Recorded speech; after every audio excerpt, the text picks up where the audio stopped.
Bonjour. Alors voilà, aujourd'hui, dernière intervention, dernier invité dans notre concept Mon métier au temps de Covid, Gilles Mailleux. Gilles Mailleux, qui est gouverneur de la province du Brabant Wallon depuis 2015. Donc intéressant de comprendre un petit peu euh, comment cette crise est vécue. Et d'abord, avoir une vision plus claire sur ce qu'est la fonction de gouverneur et comment on devient gouverneur, tout simplement. À lui la parole. Alors, je vais peut-être commencer par expliquer ce qu'est le job et puis on viendra sur comment on devient gouverneur, parce que normalement, on ne naît pas gouverneur.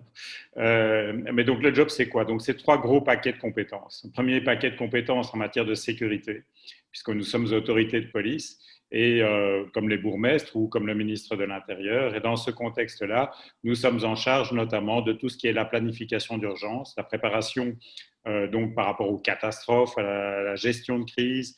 Nous avons en charge la gestion de crise pour toute une série d'événements, hein, des événements de type terroriste, radioactif ou des événements d'une grande ampleur qui dépassent les compétences d'une simple commune.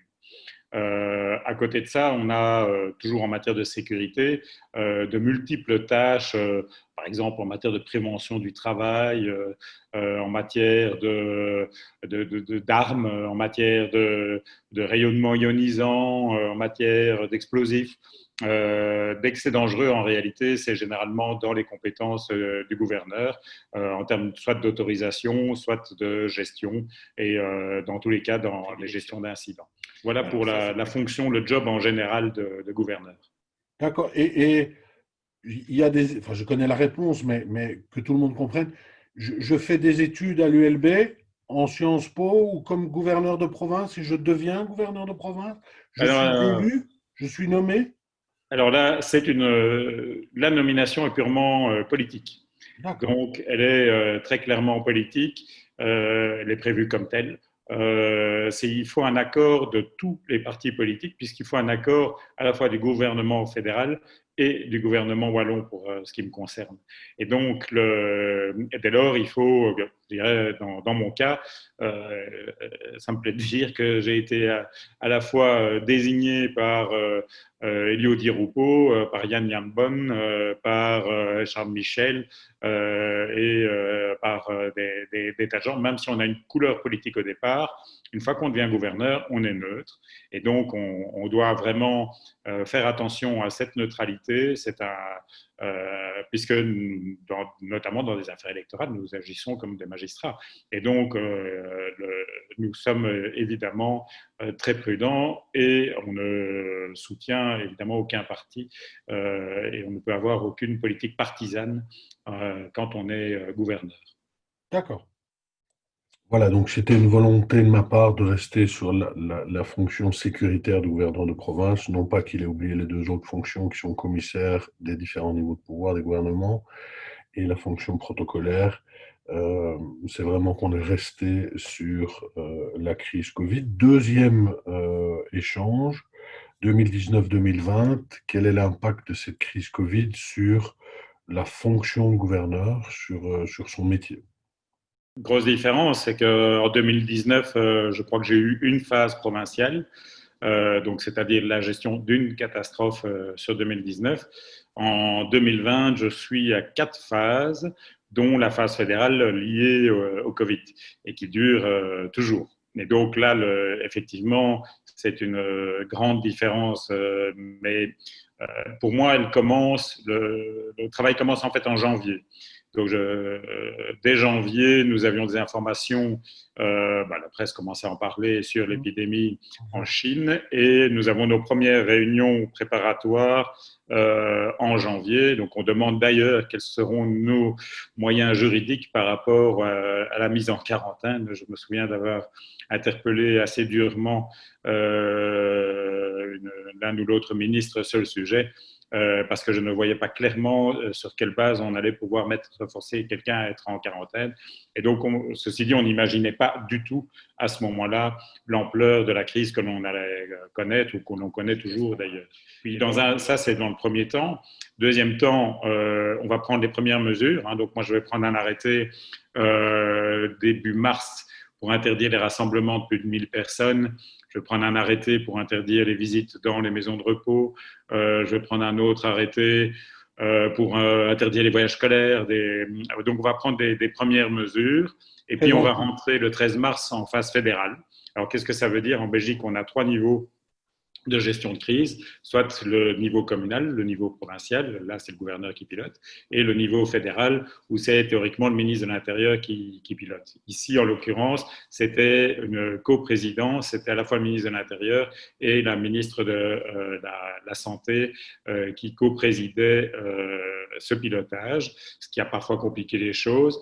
Et ça nous a conduit, donc dans ce cas-là, nous, à exécuter donc les décisions qui étaient prises au niveau des fameux CNS ou des comités de concertation que tout le monde connaît. Et on travaille en concertation permanente via ce qu'on appelle le 27+1 en Brabant Wallon, c'est-à-dire une conférence des bourgmestres avec le gouverneur et la province et le collège provincial. J'ai eu l'appui du collège provincial aussi et j'ai toujours l'appui d'ailleurs pendant toute la gestion de cette crise. Et tout cela a permis, par toutes ces concertations et toutes ces vidéoconférences, je peux vous dire qu'il y a des jours où je faisais 5 vidéoconférences pour coordonner le travail de toutes les équipes qui interviennent sur le terrain.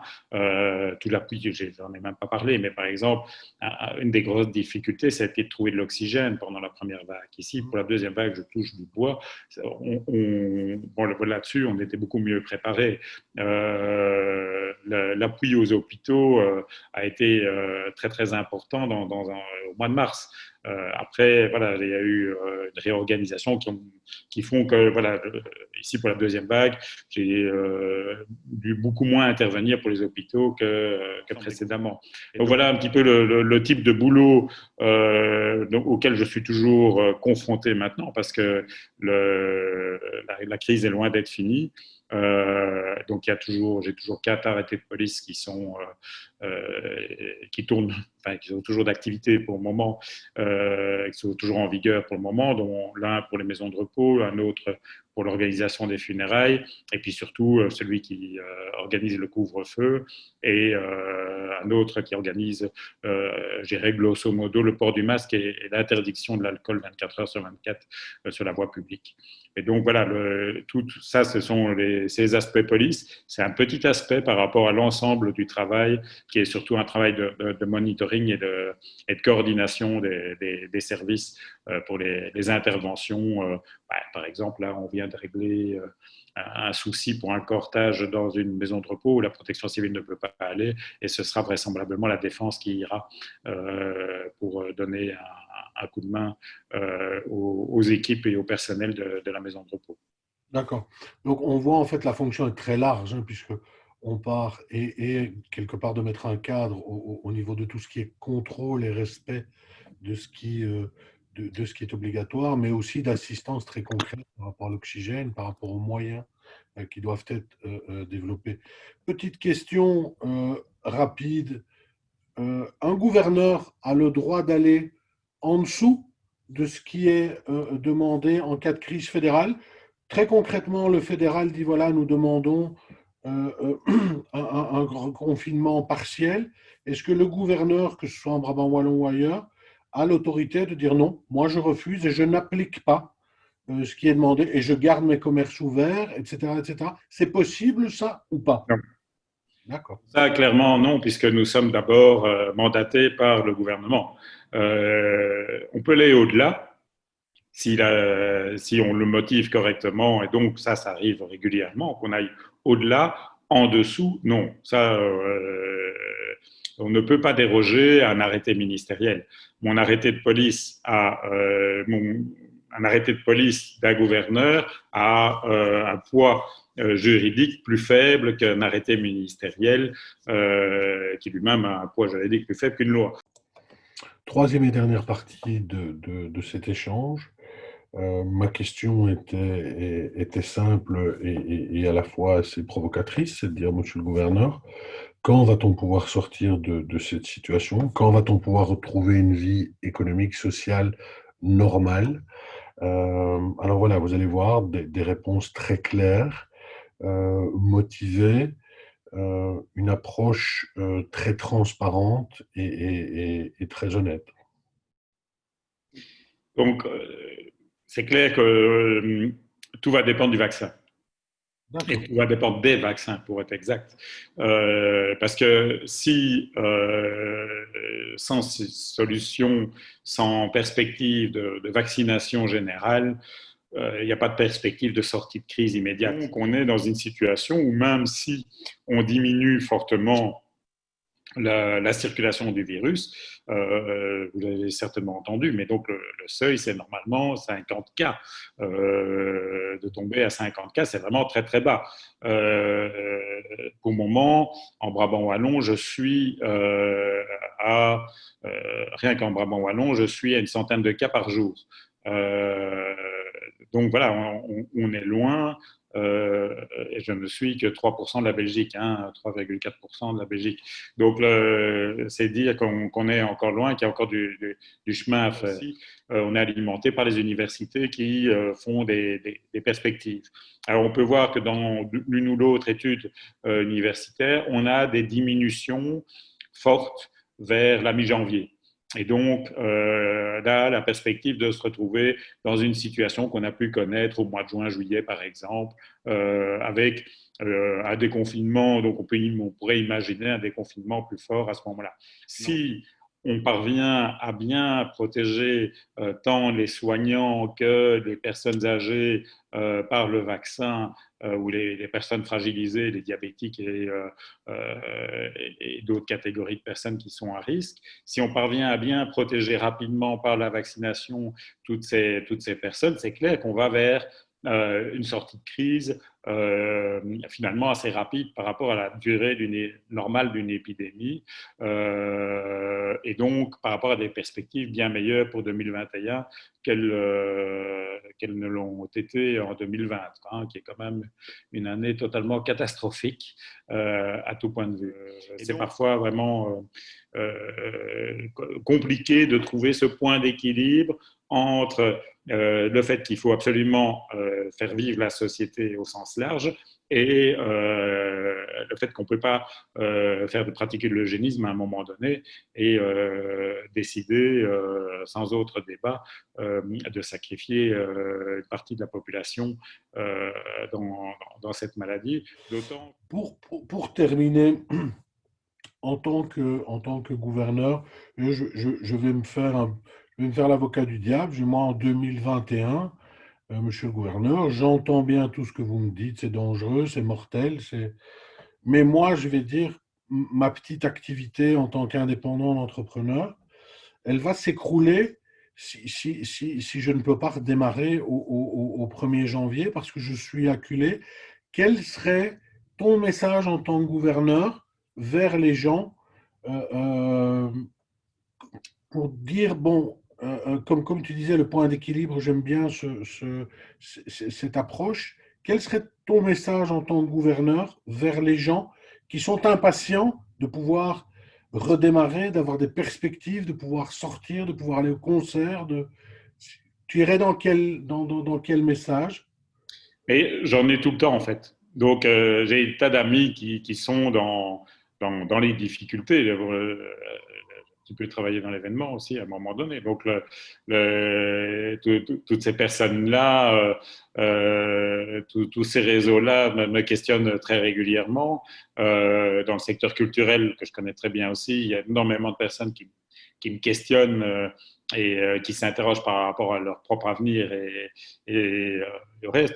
Moi, je leur tiens un message que je pense, le message que peut tenir un gouverneur, c'est pas un message politique. Par contre, j'ai le devoir pour moi d'être honnête et donc de ne pas, comme on vient de le faire, je ne vais pas, voilà, je n'ai pas suffisamment de compétences ou de connaissances pour prédire quel sera l'avenir. Je suis inquiet. Et je suis inquiet pour des tas d'entrepreneurs, pour des tas d'entreprises de toute nature. J'ai vraiment des tas d'amis dans tous les secteurs. Et donc, je suis inquiet par rapport à cela.